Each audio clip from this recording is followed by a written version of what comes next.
안녕하세요. 제 나이는 이제 곧 예순을 바라보지만 마음만은 젊게 살고 싶은 평범한 아줌마입니다. 평탄하지 않았던 저의 인생을 이곳에서나마 훌훌 털어버리려고 해요. 전 6남매 중 넷째로 태어나 위에 오빠 셋에 아래 여동생 2명인 대가족 집안이었습니다. 제가 살던 곳은 시골이고 가부장적인 집안이라 오빠들 3명 대학 보낸다고 오빠들은 공부만 시키고 여자들은 부모님 농사일을 도우고 집안일만 했습니다. 제일 맏언니인 제가 주로 집안일을 도맡아 했어요. 그래도 저와 여동생들은 고등학교까지 잘 다녔었고 오빠들 3명이서 대학교를 한창 다니고 있을 때 전 고등학교를 졸업하고 일을 배우러 시내로 나가 재봉질을 배웠습니다. 처음 하는 일이라 모르는 것 투성이었지만 열심히 배우며 일했네요. 그러다 어느 날 사장님이 저에게 시킨 심부름을 마치고 퇴근을 하고 있는데 길에서 어떤 남자를 만나게 되었습니다. 대낮에 뜬금없이 저에게 첫눈에 반했다며 데이트 신청을 하는 겁니다. 그래서 당최 누구신데 저에게 데이트 신청을 하느냐 물었더니 길을 오가다가 제가 일하는 옷가게에서 일하고 있는 저를 보고 반했다며 밥 한번 먹자고 말을 걸기로 결심해서 용기 내서 말한 거라고 하더군요. 의심스럽긴 했지만 저도 집에 가서 딱히 할 일도 없었던 터라 재미삼아 근처에서 밥 먹으며 이야기 한번 나눠보자 싶어서 시내에 있는 양식집으로 간 뒤에 밥 한 끼 하며 대화를 나눴습니다. 그는 건설회사에서 일하는 직원이라고 말하는데 말만 번지르르한 직원이지 몰골이 영 노가다였습니다. 뻔히 보이는 거짓말이었지만 말하는 것이 웃겨서 계속 이야기를 주고받고 했습니다.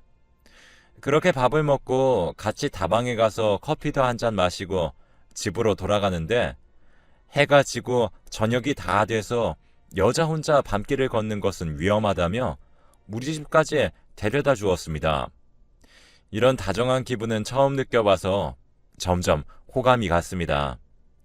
그렇게 그 남자와 몇 번을 더 만나 연애를 하게 되었고 1년이라는 연애 시간을 가진 후 결국 사랑으로 결혼해서 저의 남편으로 맞았습니다.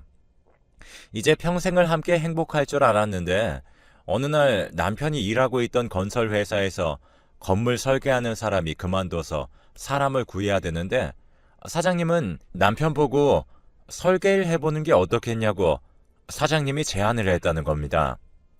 남편이 그동안 어깨너머로 설계도 보고 혼자 그려왔던 터라 조금만 더 노력하고 공부하면 가능할 것 같다고 하더군요.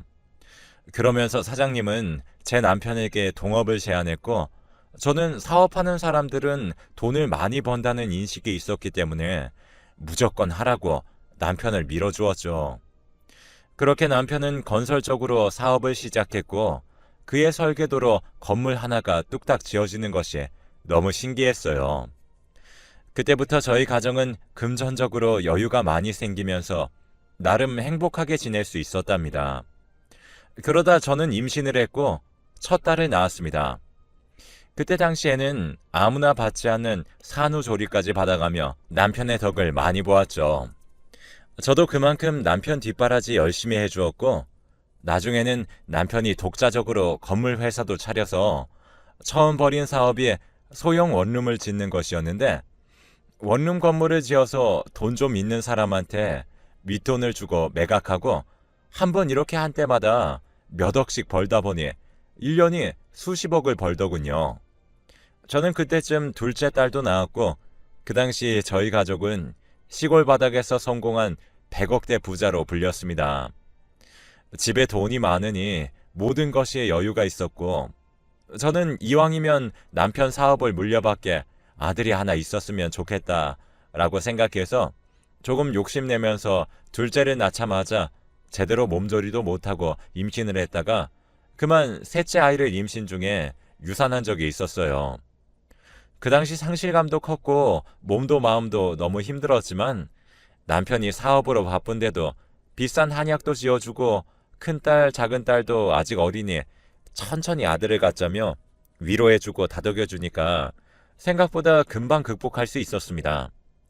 남편은 본인이 어려운 환경에서 자랐기에 자선 사업까지 하며 작은 보육원이나 교회를 지어 어려운 사람들에게 많은 도움을 주며 살았습니다.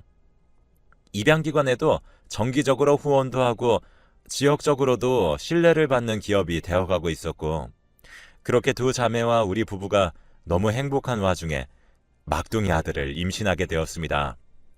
저는 한 번의 유산을 겪어서 그런지 몸조리를 잘하며 모든 행동을 조심하며 살았고 10달 동안 소중히 품어 건강한 사내 아이를 낳았습니다.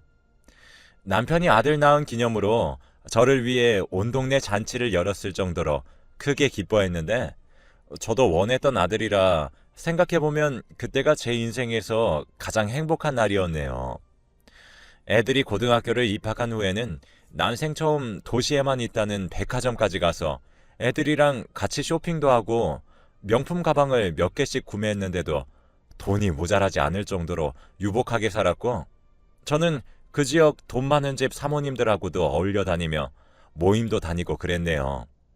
게다가 저와 남편은 학력이 별로였는데 그것이 한이 되어 우리 애들 교육은 제대로 시켜주자 해서 과외며 학원이며 가고 싶다, 배우고 싶다 하는 것들은 모두 해주고 지원해 주었습니다. 여담으로 우리 작은 딸은 머리가 그렇게 좋지 않았고 큰 딸은 머리가 좋아서 공부를 시키려고 하니까 큰 딸은 학교 음악 시간에 배운 바이올린이 너무 좋다고 바이올린을 배우게 해달라고 조르길래 음악학원과 1:1 과외 교습을 시켜주니 뛰어난 실력으로 지역 콩쿨에서 1등을 한 적도 있었습니다. 큰 딸아이도 너무 만족했고 계속 바이올린의 길을 걷고 싶어 했기 때문에 나중엔 음대에 보낼 생각이었어요. 그때 돈 잘 버는 남편 덕에 친정에 돈도 많이 보내주면서 경제적으로 빚 때문에 어려운 제 여동생이나 오빠들도 우리 덕에 기사회생하고 건물 1개씩 지어서 나눠주기도 했고, 그 상가 임대료 수익도 받으며 상가에서 동생들이 일을 할 수 있도록 가게를 하나씩 차려주었습니다. 이때까진 모든 것이 다 일사천리였고 좋았죠. 그런데 문제는 남편이 사업하는 것에 맛이 들려 더 큰 사업으로 무리하기 시작하는 겁니다. 이걸 진작에 제가 알고서 무리하지 말자고 말렸으면 이런 좋지 않은 상황까지는 오지 않았을 텐데, 전 꿈에도 모르고 100억 부자라 불리우는 그런 여유 있는 현재 상황이 좋아 실실대며 살았습니다. 하루는 남편이 잔뜩 신나서 집에 와서 하는 얘기가 노가다꾼 시절부터 알게 된 사업하는 형님과 공동으로 단지가 제법 큰 아파트를 짓게 되는 사업을 하게 될 것 같다고 하더라고요.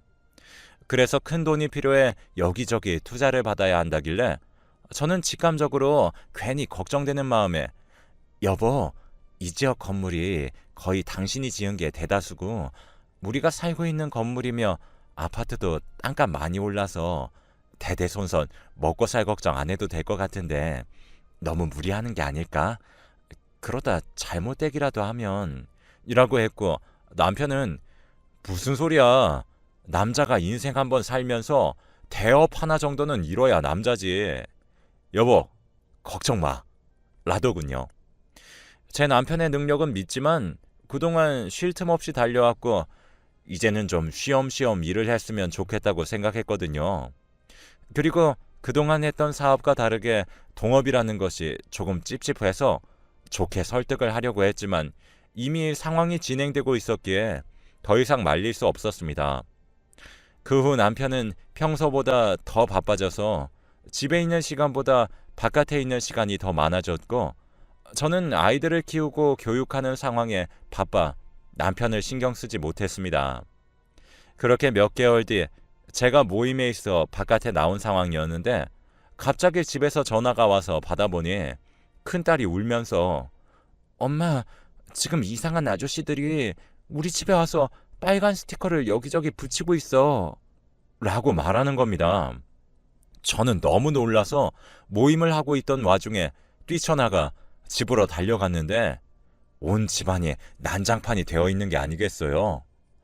냉장고며 텔레비전이며 소파며 열지도 켜지도 못하게 스티커를 붙여놨더라고요. 돈 될 만한 것은 모두 다 빨간 스티커가 붙어 있었어요. 그걸 압류딱지라고 한다더군요. 도대체 무슨 일이 난 건가 싶어 제일 먼저 남편에게 연락을 했지만 받지 않았습니다. 압류딱지를 멍하니 보고 있자니 드라마에서나 보던 건데 회사가 부도가 나거나 사업이 망하면 그 집에 검은 옷을 입은 사내들이 들이닥쳐 빨간 스티커를 온 집에 붙이는 장면이 떠올랐습니다. 설마 하는 마음에 아이들을 근처 둘째 동생네 가게에 맡기고 부랴부랴 택시를 타고 남편 회사로 갔습니다. 남편 회사에 도착을 했는데 문이 잠겨 있었는지 앞에 사람들이 많이 모여 있더라고요. 아마 사업 실패 소식을 들은 투자자일지도 몰라서 가서 사람들에게 무슨 일이냐고 물었는데 제 남편이 돈 떼먹고 도망갔다고 하면서 갑자기 제 얼굴을 아는 사람이 네 남편 어딨냐고 하더군요. 제가 부인인 줄 몰랐던 사람들이 대부분이었기 때문에 그 한마디에 저는 거기서 죽일년이 되고 말았고 수도 없이 맞고 쥐어 뜯겼습니다. 한순간에 배국 부자에서 나락으로 떨어졌던 것이었죠. 만신창이가 된 몰골로 아이들이 있는 둘째 동생네 가게로 갔습니다. 동생이 제 꼴을 보고 이게 무슨 일이냐며 회사가 망한 거냐며 아까부터 언니 휴대폰으로 전화가 많이 온다면서 울먹이길래 본능적으로 위험을 직감한 저는 혹시 몰라 막내 동생 명의로 사둔 다른 지역의 건물로 피신해 있기로 하고 이쪽 상황은 가게를 하고 있는 동생이 보고 연락을 주기로 했습니다. 빚쟁이들을 피해 떠나야 해서 당장 지갑에 있는 현금으로 몇 주 정도는 먹고 살 수 있었고 아이들과 함께 집에서 필요한 짐만 싸들고 떠나기로 했습니다. 저는 도망쳐야 했던 원인도 모르고 남편의 행방도 모른 채 무작정 그 지역을 벗어났습니다. 그리고 얼마 뒤 둘째 동생에게서 모르는 번호로 연락이 왔다고 하더군요. 형부가 언니랑 애들 집에서 떠난 거 보고 안심했다고 동업하던 형님이 몇백억이 되는 투자금 받고 도망쳐서 어쩔 수 없이 자기가 뒤집어 쓰게 되었다면서 우리 가족에게 더 큰 행복을 주고 싶어서 시작한 사업인데 애들에게 미안하고 언니에게 미안하다고만 전해달라고 했답니다. 저는 예상하고 있던 상황이 실제가 되니 더욱 가슴이 쿵 내려앉더라고요. 눈앞이 캄캄하면서 겨우 나라도 정신 차려보자 했고 어쨌든 이곳으로 도망쳐온 이상 이 동네에서 살아야 했기 때문에 남편이 언제든 돌아올 수 있게끔 보금자리를 만들어 놔야겠다는 생각뿐이었습니다. 그래서 그 지역에 막내 동생 명의로 되어 있던 건물을 되팔아 급한 대로 근처 작은 아파트로 들어가 살게 되었습니다.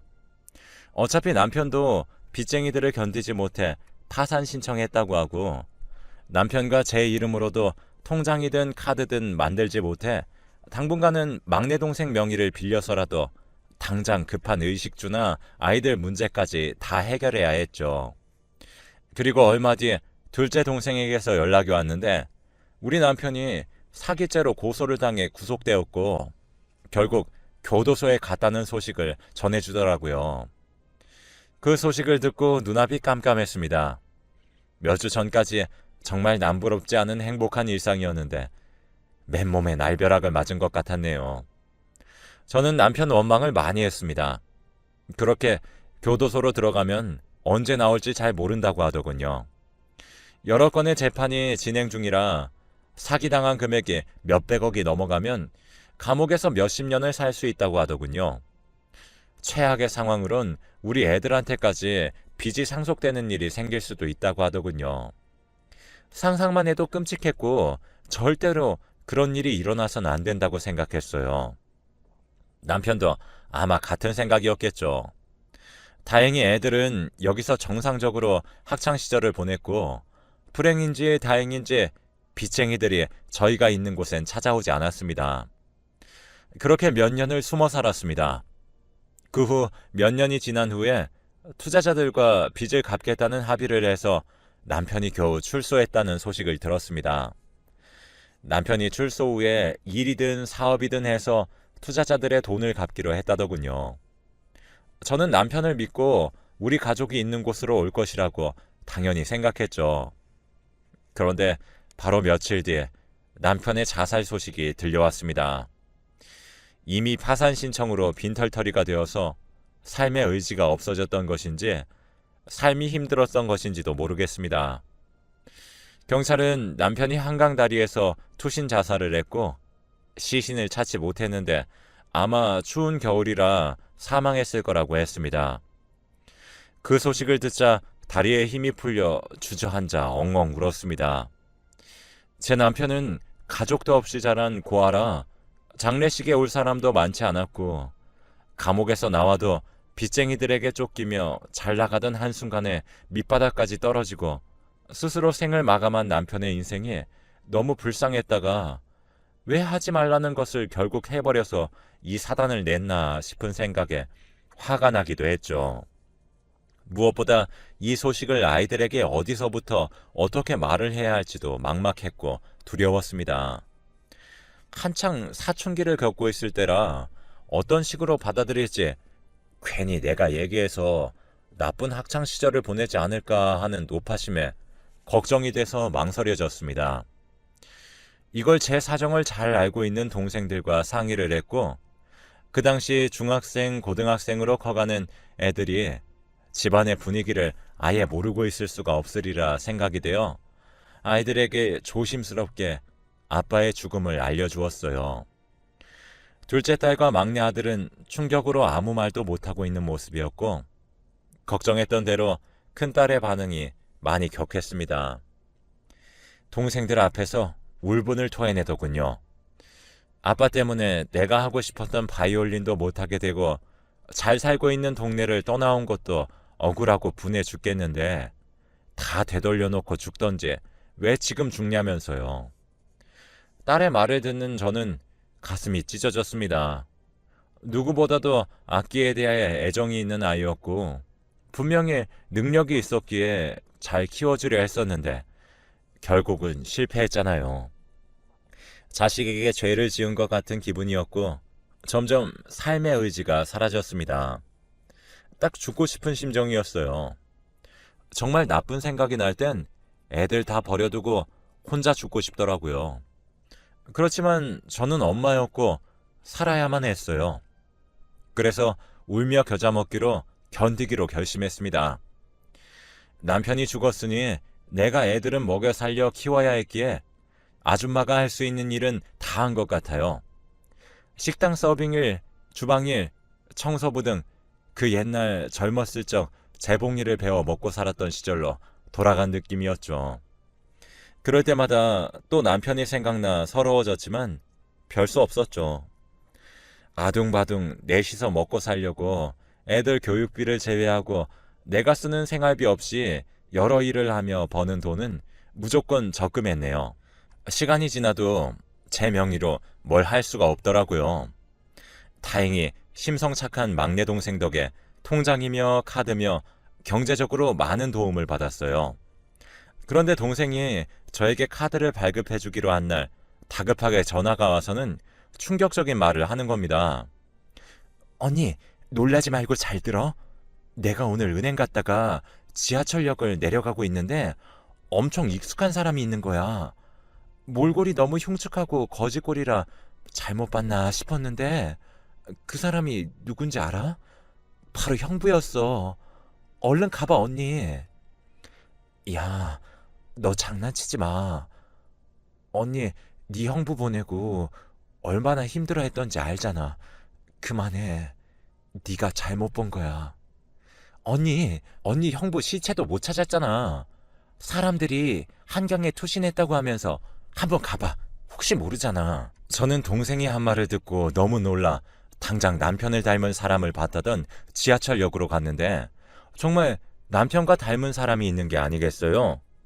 그런데 남편은 저와 눈이 마주치자마자 소스라치게 놀라며 일어서서 자리를 이동했습니다. 그 남자는 걸음이 불편해 보였고 저는 잽싸게 그를 잡았죠.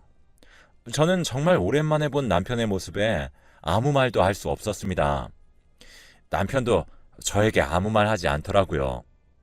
결국 5분 정도 정적의 상태로 있다가 남편이 먼저 말을 꺼냈습니다. 여보, 그만 가. 내가 없어야 우리 가족이 편해져. 그게 무슨 소리야? 우리 가족에 당신이 없으면 얼마나 큰일 나는지 알아? 왜 이러고 있었던 거야? 솔직히 말해. 남편은 아직도 빚이 쌓여 있어서 노동직을 하면서 갚고 있었고, 집으로 돌아가면 또 빚쟁이들이 찾아와서 닥달해서 가족들에게 피해가 갈까봐 돌아가지 않았다고 해요. 그러다 자살로 위장하면 자기에게 남은 빚들이 없어질 거라 생각하고 경찰에 신고해서 한강에 투신한다고 말을 하고 강물에 뛰어내렸는데 겨우 헤엄을 쳐서 근처에 있는 깊은 산속으로 피신했다고 합니다. 그래서 경찰은 강물 속의 남편의 시신을 찾지 못한 것이고 남편이 죽었다고 생각하게 된 것이었죠. 남편은 그렇게 산에서 살다가 노가다라도 하며 밥은 먹고 살아야 했기 때문에 여기로 와서 일을 하고 있다고 했습니다. 이 남자의 이런 파란만장한 인생사를 듣고 나니까 정말 눈물이 차오르는 거 있죠? 저는 당장 집으로 가자고 소리쳤지만 남편은 절대 가지 않겠다고 차라리 자기를 죽은 사람이라 생각하라 했습니다. 결국 남편과 오랜 얘기 끝에 아이들에게는 비밀로 하고 그냥 예전처럼 남편이 죽은 걸로 알고 살기로 했어요. 남편은 지금 이렇게 사는 게 빚쟁이들한테 쫓기지 않고 살 수 있어서 편하다고 했거든요. 참 쉽지 않은 결정이었지만 남편의 마지막 소원이라고 하길래 어쩔 수 없었습니다. 저는 그 후로 남편을 한번 찾아갔는데 이미 사라지고 없더라고요. 그 후로 그렇게 아무도 없는 타지에서 애들 키우며 살아온 지 7년이 지났고 제 인생은 서서히 달라졌어요. 애들이 성인이 되면서 큰딸은 바이올린에 대한 마음을 공부로 풀었었나 생각이 들 정도로 서울대학 엘리트로 꼽히는 곳에 다녔고 둘째 딸은 고등학교 졸업 후에 미용 자격증을 따서 일을 시작했습니다. 사실 막내 아들이 남자애라 그런지 아빠의 부고 소식 이후 나쁜 길로 빠지면서 학창 시절을 보내 제가 많이 힘들었어요. 쌈박질도 자주 하고 사고도 쳐서 그럴 때마다 제가 학교로 많이 갔었죠. 선생님 앞에서 애 의무교육은 꼭 마치게 도와달라고 빌었던 적도 많았습니다. 제일 커가면서 골칫덩어리였는데 그래도 다행인 건 고등학교 졸업 후 전문대까지 갔다가 군대에서 철들어 어엿한 직장인이 되니 드디어 우리 애들을 다 키웠나 싶어 시원섭섭했습니다. 애들이 다 컸잖아요. 그때 가장 생각나는 건 제 남편이었어요. 지금 어디서 무얼 하고 있는지, 무리하게 사업을 더 확장하지 않았다면 우리 애들 크는 것도 다 봤을 텐데 라고 생각하니 하염없이 눈물이 흐르더라고요. 애들이 1살, 2살 먹을 때마다 나도 1살, 2살 먹어가는데 벌써 50대를 훌쩍 넘겼네요.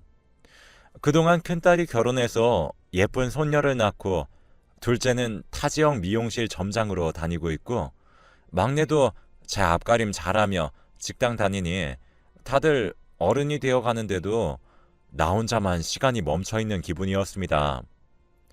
사랑하는 내 남편과 함께 있었다면 가족을 위해 고군분투하고 배운 게 막노동이라며 어떻게든 노가다꾼으로 다시 일어났을 텐데 그가 만든 설계도로 시작해 열심히 사업을 일구려고 했을 남편의 모습이 꿈에 자주 나왔고 또 언제는 원망스러웠다가 하네요. 지금도 남편이 당장 돌아올 것만 같은 기대감이 있긴 있어요. 혹시나 빚을 다 갚고 저희 앞에 짠 하고 오는 저는 그때 지하철역에서 봤던 남편의 마지막 모습이 꿈에도 매일 나오고 힘들어하고 그러니까 애들이 제 걱정이 되었는지 저보고 취미를 만들어 보는 게 어떻겠냐고 권유를 하곤 했죠.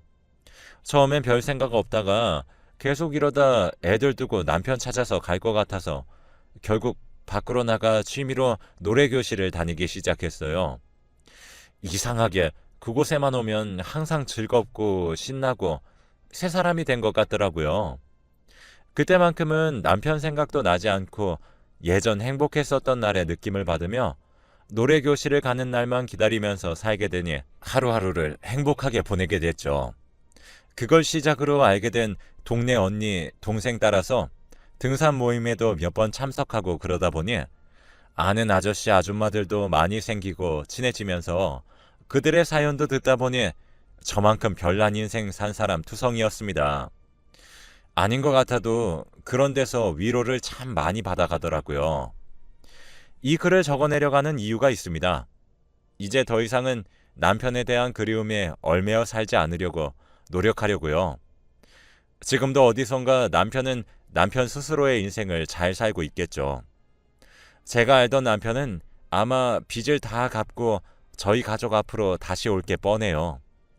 우리 가족이 겪은 일은 인생 최악의 불행이었지만 그때가 아니었어도 언젠가는 이런 일을 겪을 수도 있겠다고 생각하면 지난 일이라 다행이다 여기며 살고자 합니다. 물론 아주 가끔은 100억 부자로 불렸던 그 시절로 돌아가고 싶은 마음이 들 때도 있지만요.